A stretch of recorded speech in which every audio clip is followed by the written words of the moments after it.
Kami pong mga may tungkulin at magkakapatid ay buong puso pong bumabati sa ating pinakamamahal na tagapamahalang pangkalahatan, ang kapatid na Eduardo Manalo, at sa lahat ng mga kapatid sa Iglesia ni Cristo sa buong mundo ng Happy 110th Anniversary po!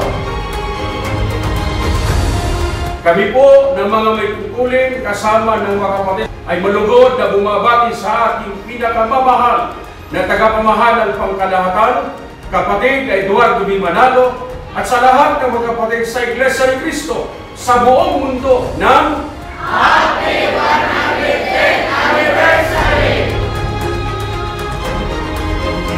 Kami pong mga ministro at mga manggagawa, kasama po ang mga may tungkulin at kapatid, kami po ay bumabati sa lahat ng mga kapatid sa buong mundo ng Happy 110th Anniversary po! Kami pong mga kapatid ay buong pusong bumabati po sa ating pinakamamahal na tagapamahalang pangkalahatan, ang kapatid na Eduardo B. Manalo, at sa lahat ng mga kapatid sa Iglesia ni Cristo sa buong mundo ng Happy 110th